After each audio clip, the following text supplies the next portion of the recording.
Assalamualaikum warahmatullahi wabarakatuh. Selamat datang di channel Damiri Story. Tentunya masih dengan Mas Dam di sini. Kali ini Mas Dam akan melanjutkan cerita tentang Kuyang Kalimantan bagian 15. Cerita ini ditulis oleh Rizka AS. Dan gak usah berlama-lama lagi, langsung saja kita masuk ke dalam ceritanya.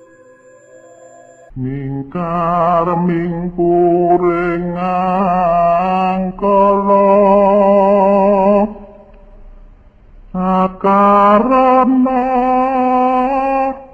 karena marti siwi.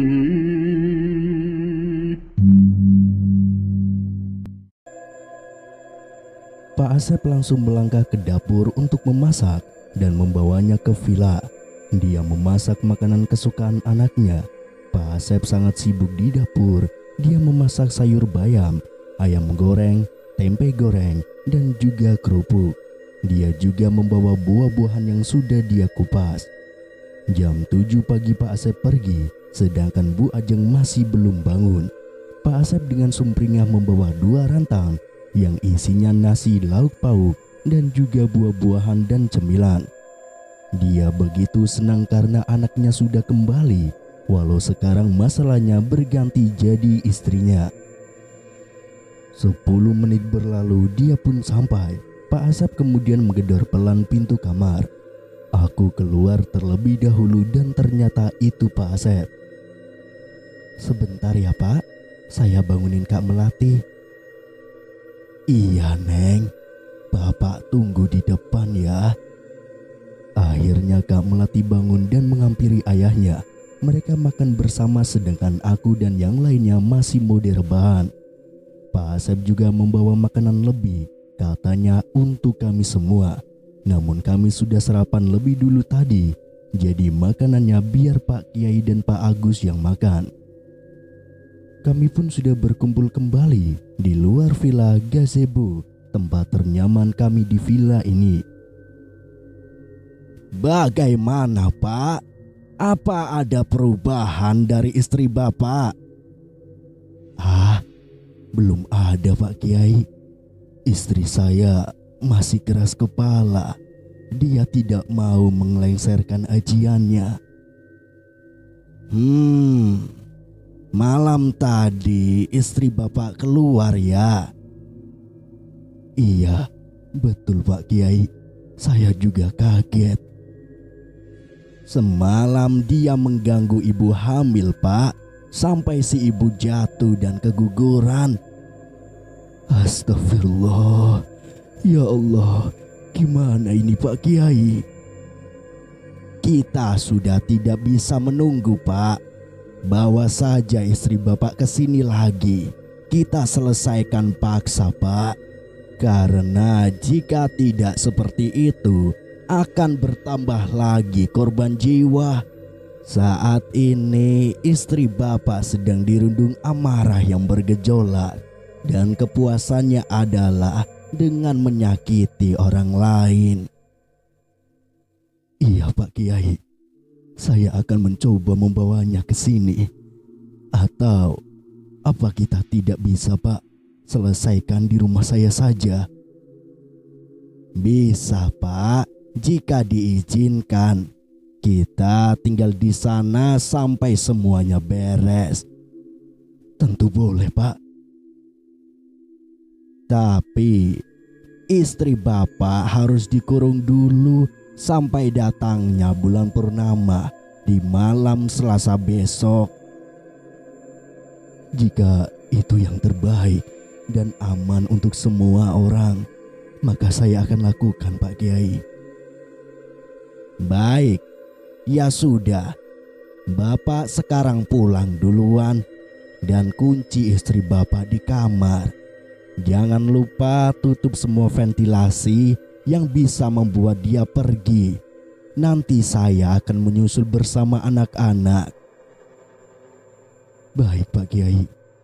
Kalau begitu saya pamit. Assalamualaikum." "Waalaikumsalam. Ayo nak, Sekarang kalian bereskan semua barang-barang kalian. Kita akan pindah." Aku pun langsung bergegas ke kamar dan merapikan semuanya. Begitupun dengan yang lainnya. Sedangkan di rumah Pak Asep mencoba memancing Bu Ajeng agar masuk ke dalam. Pertama-tama Pak Asep melepaskan kunci kamarnya. Lalu dia menghampiri Bu Ajeng yang sedang menonton TV di ruang keluarga. "Bu, ayo Bu, ikut Bapak sebentar." "Kemana sih Pak? Ganggu orang lagi santai aja." "Sebentar Bu, ada hal yang penting." "Soal ajianku yang lagi?" "Ah, sudahlah Pak. Saya tetap tidak akan melengsarkan ajian ini. Saya belum siap untuk mati Pak." "Ini bukan soal itu Bu, ini jauh lebih penting dari itu." Pak Asep membantu Bu Ajeng bangun. Saat sudah sampai di depan kamar, Pak Asep menyuruh Bu Ajeng masuk duluan. "Ibu masuk duluan ya. Sebentar, Bapak mau ke belakang dulu." Bu Ajeng pun mempercayainya tanpa rasa curiga sedikit pun. Akhirnya dia berjalan masuk ke dalam, dan dengan sigap Pak Asep langsung menutup pintu dan menguncinya. Bu Ajeng yang mendengar pergerakan spontan membalikkan badan. "Pak, Bapak, kenapa saya dikunci sih Pak?" teriak Bu Ajeng sambil menggedor-gedor pintu. Pak Asep hanya terdiam sambil menunggu Kiai datang. Sedangkan Bu Ajeng di kamar terus-terusan berteriak dan menggedor-gedor pintu. "Maafkan Bapak Bu, ini semua demi anak kita, agar tidak ada lagi korban jiwa yang berjatuhan." Pak Asep yang baru teringat atas perintah Pak Kiai pun segera bangkit.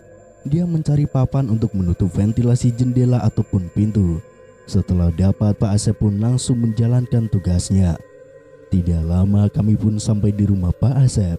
Kami langsung membawa masuk Kak Melati ke kamarnya. Dan sekarang rumah ini sangat berisik dengan teriakan-teriakan Bu Ajeng yang menggema di ruangan. Suara Bu Ajeng pun perlahan sudah tidak terdengar lagi. Sepertinya dia tertidur. Mungkin karena lelah karena terus berteriak. Rencananya nanti malam Pak Kiai akan masuk ke dalam. Dia akan mulai berperang dengan Bu Ajeng, sekalian membawa makanan untuknya. Semoga saja sesuai rencana. Sore hari aku dan yang lainnya duduk di balai rumah Kak Melati. Hanya kami para wanita dan para pria muda, sedangkan Pak Kiai, Pak Asep, dan Pak Agus berada di dalam. Kak Melati sudah mulai bisa berbaur lagi dengan kami, bahkan dengan Kak Fadli, Fadlan, dan juga Rehan. Kami bercanda, tertawa bersama, ditambah lagi dengan keusilan 3 kurcaci yang selalu membuat kami terus tertawa tanpa henti. Benar-benar ada gunanya juga mereka ikut. Malam hari pun datang. Pak Kiai segera masuk ke dalam kamar. Kami semua berkumpul di depan kamar Bu Ajeng dan menggelar karpet. "Hati-hati Pak Kiai, dan ini makanannya, nitip Pak Kiai." "Baik Pak." Cerita dari sudut pandang Pak Kiai. Semoga semuanya aman terkendali. Saya akhirnya masuk, lalu buru-buru mengunci pintu lagi. Saat saya masuk di dalam begitu gelap, lampunya tidak menyala. Akhirnya saya menyalakan kenop lampu. Pemandangan pertama saat lampu menyala adalah dengan Bu Ajeng yang sudah berubah wujud menjadi koyang. Dia terus mengepak-ngepakkan badannya di udara layaknya kupu-kupu. Rambutnya terurai panjang dan ususnya menjuntai dengan darah yang berceceran di lantai. Wajahnya sangat tergurat kebencian dan amarah yang bergejolak. "Ngapain Anda kesini?" "Bu, saya yakin di dalam hati Ibu yang paling dalam masih tersimpan kebaikan dan kasih sayang terhadap suami dan anak Ibu. Ibu jangan kalah dengan ambisi setan yang sudah menguasai diri ibu. Keluarkanlah hati nurani ibu walau kecil. Hadirkan, tidak apa-apa, Bu. Diam Anda, tidak usah ikut campur dengan urusanku. Umbatnya dia benar-benar sudah sepenuhnya dikuasai oleh setan. Istighfar, Bu. Kemudian dia mencoba menyerang. Saya langsung membaca ayat-ayat penangkal kuyang. Dia menjerit meraung kesakitan. Saya terus fokus membaca sampai selesai. Dia layaknya seekor kupu-kupu yang berterbangan di udara.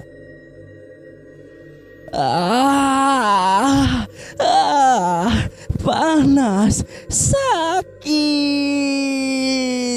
ampun. Akhirnya saya menghentikannya. Silahkan, Bu, berubah wujud dulu. Akhirnya dia pun menurut dan masuklah si usus yang terbuai itu ke dalam lehernya sampai keluarlah suara tulang yang menyatu kembali. Bu, mari saya ruqyah ya. Saya coba membantu ibu keluar dari kesesatan ini. Apa ibu bersedia? Namun rupanya dia tidak mau menjawab, tapi tidak menolak juga. Akhirnya saya mendekatinya dan memegang ubun-ubunnya. Namun baru saja saya menempelkan tangan saya, tiba-tiba tangan saya seperti kesetrum sampai akhirnya terhempas. Kekuatan macam apa ini? Rupanya di luar kamar ada sosok kuyang lain yang membantu Bu Ajeng. Saya yakin kuyang itu adalah guru dari Bu Ajeng. Sepertinya saya harus mengurus dia terlebih dahulu. Saya langsung melangkah keluar dan mengunci lagi pintu dari luar. Cerita kembali dari sudut pandang Laras. Suara teriakan dan juga suara Pak Kiai membaca ayat-ayat Al-Quran saling bersahutan di dalam. Kak Melati dan Pak Asep menampakkan wajah cemas. Walau bagaimanapun pasti mereka tetap khawatir dengan ibu dan istrinya itu. Tiba-tiba kembali hening dan beberapa waktu kemudian Pak Kiai keluar. Mari, ikut saya semuanya, kecuali Riana dan Melati. Kalian tetaplah di sini, jaga pintu. Akhirnya aku, Asti, serta yang lainnya mengikuti Pak Kiai, sedangkan Kak Melati dan Kak Riana di dalam. Pak Kiai berjalan ke belakang kamar Bu Ajeng yang dikelilingi rumput belukar dan juga perkebunan. Saat sampai di sana betapa kagetnya aku karena melihat sosok kuyang yang sangat menyeramkan, lebih-lebih dari Kak Melati dan Bu Ajeng. Dia sedang menjaga jendela kamar Bu Ajeng. Saat mendengar langkah kaki kami, sosok itu pun berpaling dengan wajah yang begitu menyeramkan. Aku sampai tidak sanggup untuk membuka mata dengan full. Kalian mengapa mengusik bangsa kami? Karena kamu telah mengusik bangsa kami terlebih dahulu. Ingat, tidak ada kuyang dari hewan. Semua kuyang berasal dari manusia. Saya tidak pernah mengajak siapapun. Mereka yang datang sendiri pada saya. Asal kalian tahu, Ajeng adalah keturunan kelima dan Melati keturunan ketujuh. Dan waktu tugas mereka adalah 10 tahun. Sampai akhirnya harus memilih rela mati atau mencari turunan baru. Tapi kalian telah mengacaukan keturunan ketujuh kami. Dasar sialan. Astagfirullah. Perjanjian macam apa itu? Lepaskan Bu Ajeng ataupun Melati, wahai makhluk terkutuk. Saya tidak akan melepaskan Ajeng di bulan purnama besok. Saya pastikan dia akan tiada karena dia melanggar kesepakatan. Lalu Pak Kiai membaca doa penangkal kuyang sampai akhirnya makhluk itu mengerang kesakitan. Kami pun yang di situ membantu sebisa kami. Sosok itu semakin kepanasan sampai akhirnya pergi melesat ke langit dan entah kemana lagi. Kami pun kembali masuk ke dalam, sungguh semuanya di luar nalar namun nyata adanya. Setelah berada di dalam rumah, kami duduk kembali sedangkan Pak Kiai dan Pak Asep masuk ke kamar. Entah apa yang mereka lakukan di sana. Di dalam sana Bu Ajeng masih sama dengan posisi tadi, terlentang di kasur. Matanya terbuka namun tatapannya kosong. Ditanya pun sudah tidak menjawab, badannya membeku. Bu, Ibu. Pak Asep mencoba mengetes kesadaran Bu Ajeng, namun Bu Ajeng tidak menggubris. Dia tetap dengan posisinya, matanya ke atas dan kosong. Pak Kiai hanya memperhatikannya. Lalu kami ikut masuk karena dibolehkan oleh Pak Kiai. Kami menyaksikan dengan bersama keadaan Bu Ajeng, sungguh memprihatinkan. Mengapa bisa seperti ini? Padahal tadi Bu Ajeng masih berteriak-teriak. Istri Bapak sudah diambil jiwanya. Dan sekarang hanya menyiksakan raganya saja. Yang masih hidup namun seperti mayat hidup. Karena itulah resiko menganut ilmu koyang ini, Pak. Dia akan susah untuk meninggal. Benarkah Pak Kiai? Pak Asep dan Kak Melati menangis di samping badan Bu Ajeng. Setelah mendengar kenyataannya seperti itu, mereka sangat terluka. Bagaimanapun itu adalah orang kesayangan mereka. Sabar ya Pak. Semoga ada mukjizat dari Allah. Berdoalah hanya kepada Allah. Karena sejatinya hanya Allah yang dapat menolong kita dalam segala kesusahan. Malam ini Kak Melati dan Pak Asep tidur di kamar Bu Ajeng. Mereka akan menemani Bu Ajeng, sedangkan Pak Kiai tidur di depan kamar Bu Ajeng, memakai kasur yang disediakan untuk tamu, ditemani oleh Pak Agus juga. Aku, Asti, dan Kak Riana tidur di kamar Kak Melati. Malam ini benar-benar bercampur aduk antara senang dan sedih. Senang karena Kak Melati sudah menjadi manusia seutuhnya, sedih karena melihat kondisi Bu Ajeng yang memprihatinkan. Waktu sudah menunjukkan pukul 12 malam. Akhirnya kami semua tertidur. Namun tanpa kami sadari, Bu Ajeng kembali menjadi Bu Ajeng sebelumnya. Dia terbangun dari tidurnya lalu berubah wujud jadi kuyang. Dan dia berniat akan menjadikan lagi Kak Melati sebagai kuyang. Untung saja hal itu cepat ketahuan oleh Pak Kiai. Pak Kiai bangun dan masuk ke kamar. Dia juga membangunkan Pak Asep dan juga Melati. Astagfirullah Bu. Sini nak, ibumu berniat akan menjadikanmu sebagai kuyang lagi. Ini benar-benar tipu muslihat. Ibu benar-benar jahat pada Melati.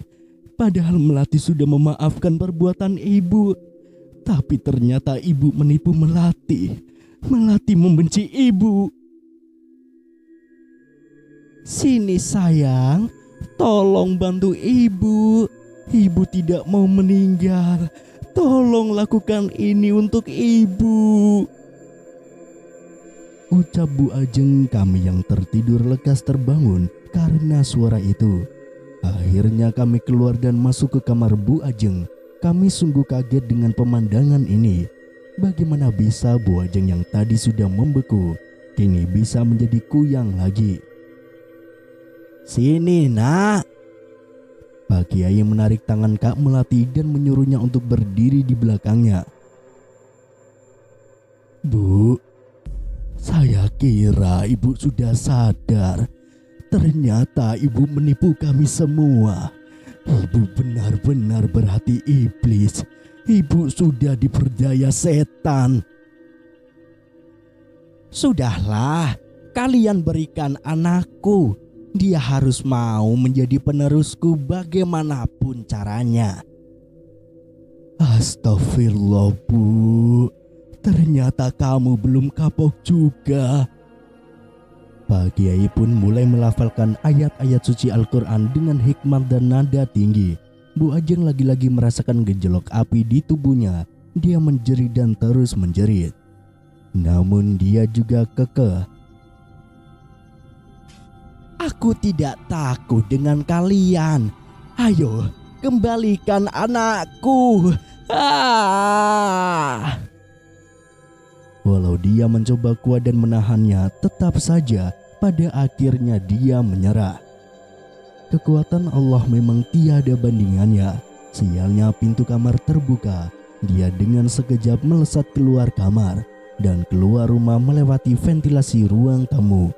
Kejadian itu begitu cepat sampai kami tidak bisa mengejarnya. Entah kemana dia, yang jelas dia harus kembali sebelum subuh atau dia akan kesusahan kembali pada badannya. Padahal ini sudah pukul 3. Langkah yang dia ambil sangat salah menurut Pak Kiai. Kemanapun dia bersembunyi, tetap saja tidak akan kuat dengan tetap menjadi koyang di siang hari. Akhirnya kami berjaga menunggu dia pulang atau tidak. Badannya sendiri masih stay terluka di dalam kamar, sedangkan kami menunggu di depan kamar. Walau dia kembali, dia akan jalan ke sini, tidak bisa langsung ke kamarnya karena semua ventilasi kamar sudah tertutup. Namun setelah pukul 4 pagi, Bu Ajeng belum kunjung kembali juga. Dia benar-benar tidak akan pulang sepertinya. Padahal jika memang dia tidak pulang, itu akan menjadi sangat bahaya untuknya berada di luaran sana dengan wujudku yang seperti itu. Cerita dari sudut pandang Bu Ajeng. Aku salah mengambil langkah. Mengapa tadi aku tidak berubah dulu ke wujud manusia baru pergi? Jadi aku tidak akan kesusahan seperti ini. Sekarang aku harus kemana? Fajar mulai muncul. Aku harus mencari tempat persembunyian yang aman. Jika tidak, aku bisa tertangkap dan dikeroyok massa, atau aku pergi ke hutan terlarang saja. Di sana aku akan aman karena tidak ada manusia yang berani ke sana. Namun saat aku berniat akan melesat pergi, ada warga yang melihatku. Dia akan pergi ke masjid. "Woi, Kuyang!" teriaknya padaku. Karena teriakannya semua warga terpancing. Akhirnya mereka semua mengejarku. Aku langsung kalang kabut dibuatnya. Untung saja aku adalah Kuyang dan posisiku juga jauh di atas. Jadi aku bisa kabur walau mereka terus melempariku dengan batu. "Ada Kuyang! Ada Kuyang!" Mereka berteriak-teriak sampai orang-orang yang berada di dalam rumah pun harus keluar.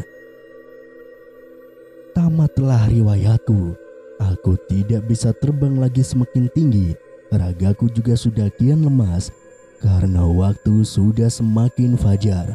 Kekuatanku melemah. Aku pasrah saat mereka terus mengejarku. Namun beruntung hutan larangan itu sudah berada di depan mataku. Akhirnya aku semangat lagi. Dengan sekali hentakan aku sudah masuk ke dalam hutan ini. Dan ya, mereka hanya berani mengejarku sampai perbatasan hutan. Mereka tidak akan berani masuk. Akhirnya mereka pergi dengan rasa kecewa karena gagal menangkapku. Sepersedetik kemudian aku ambruk ke tanah karena waktu sudah semakin siang. Matahari pun sudah bersinar. Aku diam di bawah pohon besar dan juga rindang. Aku harus mencari tempat yang gelap dan tidak terkena sinar matahari. Aku bisa mati jika diam di sini karena jika ususku terkena matahari dan mengering, aku akan sangat tersiksa. Ini seperti menantang maut. Rasanya aku pun sudah sangat haus. Tenggorokanku butuh setidaknya darah hewan. Aku menelisik sekitar dan mataku menangkap seekor kelinci. Aku langsung mendekatinya dan menyedot habis darahnya. Rasa hausku sedikit terobati walau hanya sedikit. Aku harus tetap mencari tempat untuk berlindung karena matahari semakin terik. Aku mencari ke sana kemari dan aku melihat ada satu pohon yang rindang dengan daun yang lebar-lebar. Sepertinya aku bisa berlindung di sana sampai malam hari. Akhirnya aku melesat naik ke pohon itu, dan benar saja ada celah untuk berlindung yang tidak dapat terpancari sinar matahari. Tidak terasa sekarang sudah pukul 10 dan tubuhku sudah semakin lemas. Dagaku tidak tertahankan lagi. Badanku sudah sangat lemah dan juga perih di area ususku. Ternyata walau aku tidak terkena cahaya matahari, tetap saja ususku kering. Akibat angin yang begitu kencang, ususku semakin kering dan aku merasakan perih dan sakit yang teramat sangat. Ternyata ini adalah efek dari aku yang menyalahgunakan peraturan perkuyangan. Selama 10 tahun aku tidak pernah keluar siang dengan wujud kuyang. Karena inilah akibatnya. Panas semakin memuncak, angin juga tidak kunjung memelan, malah semakin kencang. Aku benar-benar melemah. Bibirku sudah membiru, tenggorokanku tercekak. Akhirnya aku tumbang dengan posisi terlentang. Pokoknya malam ini aku harus bisa mengambil melati dan menjadikannya kuyang. Aku belum mau mati. Cerita kembali dari sudut pandang Laras.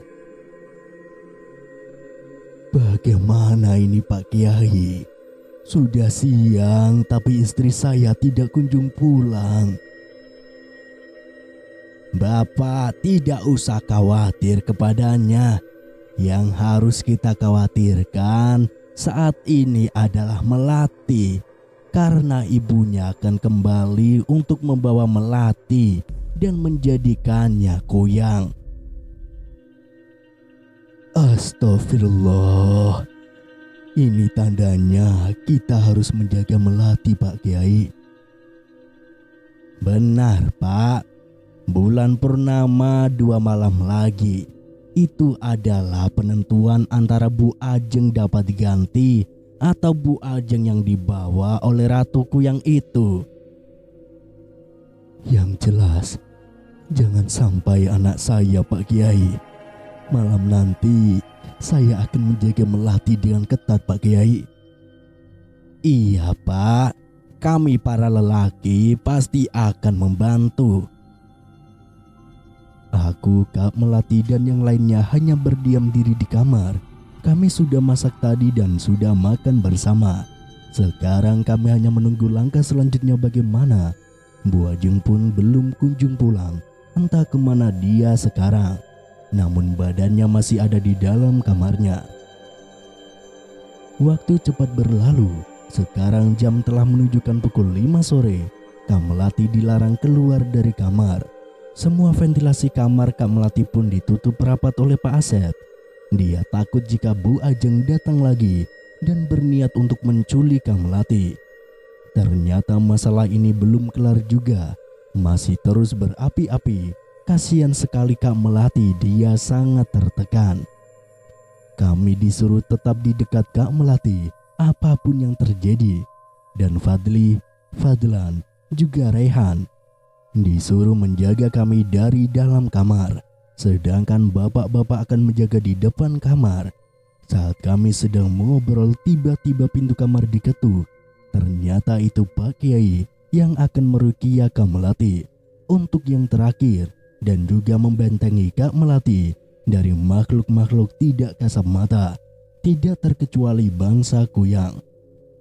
Ruqyah pun dimulai. Pak Kiai dengan fokus terus membaca doa-doa ruqyah.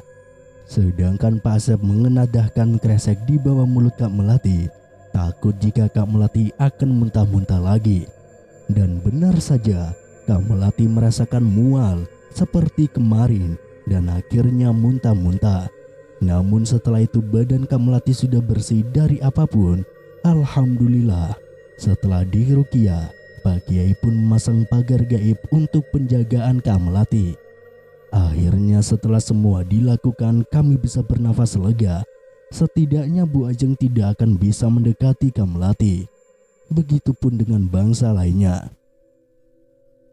Kak Melati sudah kembali hidup sekarang. Dia sudah mulai ceria seperti dulu. Bahkan dia sekarang sudah sholat lagi. Azan maghrib berkumandang. Akhirnya kami sholat berjamaah. Setelah sholat kami mengaji bersama. Benar-benar hikmat. Sampai akhirnya ada suara berisik dari luar. Akhirnya kami melihat keluar. Ternyata Bu Ajeng. Dia terkulai lemas di lantai. Dia begitu mengerikan, Pak Asep langsung menggendong kepala Bu Ajeng dan membawanya ke dalam kamar. Ternyata Bu Ajeng sudah lemas karena dia memang berwujud kuyang dari siang tadi. Setelah dia berubah wujud menjadi manusia, tiba-tiba dia meminta makan dan minum.